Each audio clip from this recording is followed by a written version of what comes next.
Un coach sportif doit-il avoir un super physique? C'est une question qui fait débat. Certains vont dire que non, pas d'importance. Ce qui compte, c'est ce qu'il y a dans sa cervelle. Tandis que d'autres vont vous dire que c'est impossible. Son physique doit refléter ce qu'il prêche. Est-ce que vous iriez chez un tatoueur sans tatouage? Notre ami Joe Frazier a voulu répondre à cette question en faisant une petite expérience. Il a embauché deux coachs pour une séance chacun. L'un obèse et l'autre fit. Et après avoir fait une séance avec les deux coachs, il va les confronter l'un envers l'autre pour un débat d'idées. Ça risque d'être explosif. It's a health industry, it's a fitness industry. Yeah. You've got to be healthy.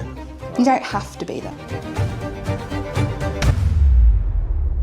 Tout d'abord, il a engagé Rhiannon pour une séance. Donc c'est une coach qualifiée depuis plusieurs années et effectivement, elle est obèse. C'est pas forcément la première chose qu'on imagine quand on pense à un coach sportif. On a en tête les muscles, les abdos, les veines apparentes. Mais on va voir peut-être comment elle pourrait nous prouver tort et qu'est-ce qu'elle pourrait apporter de particulier. Now I'm not going to train you hard. You know this, right? Because I'm going to treat you as though, I was a normal client. yeah. What does she mean by I'm not a normal client? I've never had somebody who's a gym goer. But surely you have clients who come to you saying, I want to build some muscle. Oh yeah, so we can work in the, I can never say this word, hypertrophy. Hypertrophy, yeah. Yeah. We can work in that and we can do, sets, reps, all of that stuff. Comme elle explique, son but, c'est de mettre en confiance les gens. La salle de sport, c'est un endroit intimidant. Il y a plein de gros mecs musclés, d'inconnus, de machines qu'on ne sait pas utiliser. On a peur d'être ridicule, on a peur d'être observé. Surtout quand on n'a pas confiance en soi, surtout quand on n'aime pas l'image qu'on renvoie, qu'on se sent pas bien dans son corps. Peu importe le coach, si vous avez un débutant, vous devriez le mettre en confiance. Par contre, alors déjà, excusez-moi, mais si elle arrive même pas à prononcer hypertrophie, je vais pas vous mentir, pour moi ça fait pas pro. Il y a une chose qu'elle a dit, c'est je vais imaginer que tu as un client normal, donc je vais pas t'entraîner dur. Déjà ça me fait tiquer parce que je suis d'accord qu'il faudrait pas entraîner quelqu'un de manière si difficile que ça le dégoûte du sport, ok? Mais un entraînement facile, honnêtement, trop facile en tout cas, je vois pas l'intérêt. So we'll be doing the military press, 3 sets, 8 to 10 reps. Pull nice and tight, yeah, and then drive it up, up, push.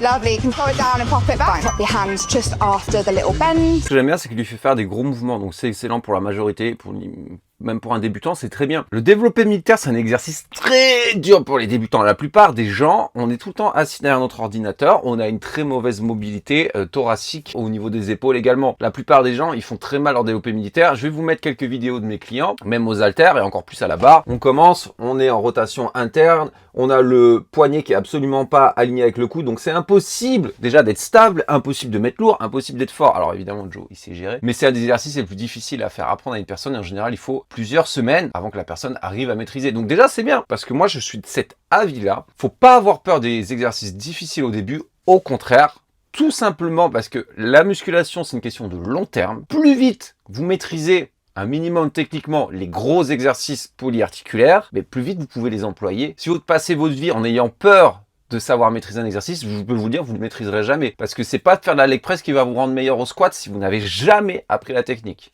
Stand with your feet like shoulder width apart pretty much, nice and strong. Yeah. Bring them in front slightly. Tilt my hands on a slight little angle. I want you to bring them up, hold at the shoulder height for like 2-3 seconds and then lower under control. And she made sure to go over and show how each exercise was done. And down. Control it down. Go again. La différence entre Joe et elle, c'est que elle finit le mouvement avec l'index plus haut que le petit doigt, lui finit avec l'index plus bas que le petit doigt. Quand vous faites ça, regardez ce qui se passe au niveau de votre épaule, regardez. Si vous voulez rester au maximum sur le deltoïde latéral, le côté de l'épaule, pensez à toujours, bon comme ils font, non mais elle le fait même pas à la fin. Gardez toujours le poignet plus bas que le coude et le coude plus bas que l'épaule, avec l'index plus bas que le petit doigt pour rester au maximum sur le deltoïde latéral. Le problème, c'est quand vous arrêtez de faire ça, ok, et que ça devient comme ça, comme elle fait là. Là, regardez, là où j'ai posé, son poignet est plus haut que son coude, son index est plus haut que son petit doigt, donc qu'est-ce qu'elle va faire? Elle va utiliser énormément le devant de l'épaule et un peu les biceps, alors qu'on veut rester au maximum sur l'élévation latérale. Voilà, c'est du détail, mais dans le bodybuilding, le diable est dans le détail. To do alternate hammer curls, then we'll superset in with tricep pushdowns with this. Honnêtement, une séance globale, des gros exos polyarticulaires, relativement de l'intensité. On paye attention quand même malgré tout à la technique, à l'exécution. Honnêtement, pour un débutant qui veut faire le haut du corps, C'est pas mal. I guess the big question is, what's your response to people saying that you shouldn't be a personal trainer?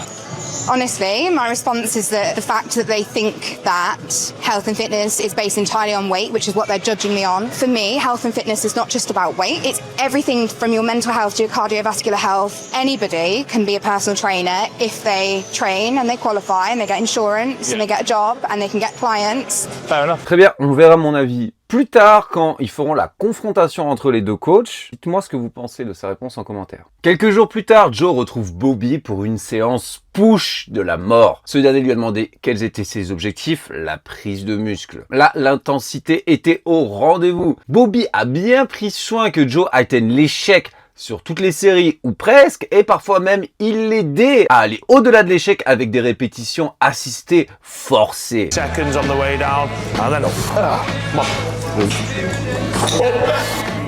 Try to press this on your own.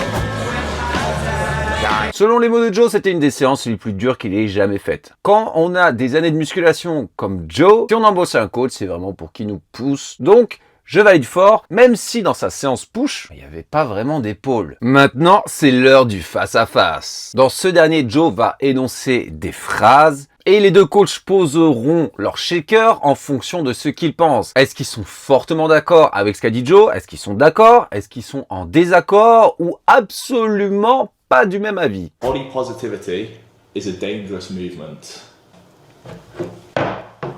Rhiannon, why have you gone for the disagree? So I'm a big person and I think that there's nothing wrong with that. No, there isn't. But it is That to me is body positivity. scientifically unhealthy. I just feel that someone should feel accepted and proud of their body if they're not meeting society's expectation of fit. If someone's happy with the way they look, fine, you don't want help. Yet you are saying, I feel good, I mentally feel good, physically, your body is screaming at you and saying, help. Yeah, I agree. It's why I'm not over here.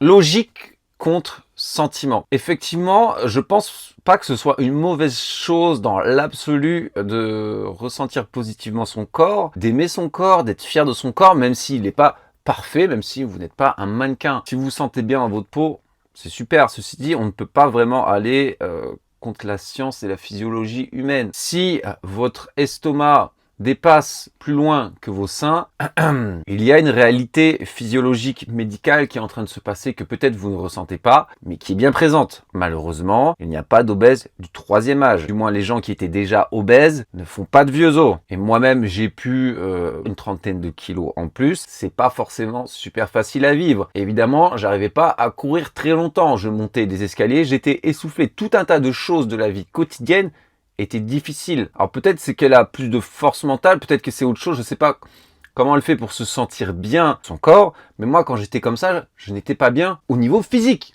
au niveau faire des choses, au niveau apprécier la vie, c'était pas toujours facile. It's okay to be overweight/obese.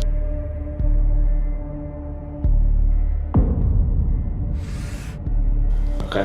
So being overweight, I obviously work with people who are overweight. They are putting themselves at risk of health scares. It's quite unhealthy. I mean, I wouldn't want someone to die. My reason for going over this side, I don't think there's anything inherently wrong with being bigger, because I think if we lived in a world that just said it was wrong. Qu'est-ce que c'est que ça? Elle a amené sa peluche de soutien émotionnel pour la soutenir dans ce débat parce que c'est trop stressant. Oui, je juge fort là. Pour moi, c'est ok d'être en surpoids, il n'y a pas de souci. Par contre, c'est pas ok d'être obèse. Non seulement vous pouvez dire adieu à la quantité de vie, mais également la qualité de vie. Or that it's not okay to be big. I think that would be disadvantaging all the people who are big, who maybe are big for various reasons. It could be a medication, it might be mental health, it could be... Are you a pharmacist? No, I'm a personal trainer. Yeah. The way you become overweight is indulging into calories more than you're burning in a day. Indulging makes it sound like someone is enjoying. Do you mean it to have that? No, not necessarily. Not a lot of people enjoy the calories. I have a lot of clients I work with and they will eat because of problems they've got at home, relationships and things. So when they come to me to lose weight, I will try and wrap my head around why they might be that way. Okay. Let's this will lead on to a question, so let's go back. Going off Gotta have my protein, bros. Beaucoup de gens, effectivement, qui deviennent obèses ou en surpoids, c'est pas par plaisir qu'ils mangent. En général, c'est pour combler un mal-être, pour combler du stress, pour combler quelque chose au niveau mental. C'était le cas pour moi. C'était le cas pour plein de personnes. Personne dit que c'est facile, personne dit qu'on choisit d'être obèse forcément. Des fois, on ne peut pas. C'est une maladie mentale ou physiologique. Tout ce qu'on dit, c'est qu'on devrait essayer, en tout cas, de ne pas l'être, ne serait-ce que pour notre santé. Being overweight is a choice.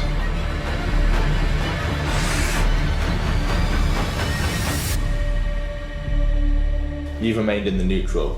Why is that? Because I don't know what goes on in anyone else's head, so I'll talk about myself. Yeah. I don't choose to be this weight. I don't wake up every day and think I choose this to be like this. I don't wake up every day though and choose to eat in a calorie deficit. So I think I'm neutral because the reason I am the way I am is because of my mental health. And I don't choose my mental health. Moi, il y a quelque chose du coup qui m'embête, c'est qu'elle exprime que sa santé mentale fait qu'elle n'arrive pas à perdre du poids. Mais tout à l'heure, elle disait qu'elle se sentait bien dans sa peau. Ou alors j'ai mal compris. Bref, dans tous les cas, il y a une dichotomie. Les deux ne vont pas ensemble. Qu'en réalité, elle ne se sent pas forcément si bien que ça dans sa peau. I eat as a form of self-harm. The reason I am the size I am is because, yes, in that moment, I guess I'm choosing to eat. However, the opposite for me... You might not want to choose to do that. The opposite for me is that I may not be sat here because my mental health is bad. You need to be in good shape to be a personal trainer.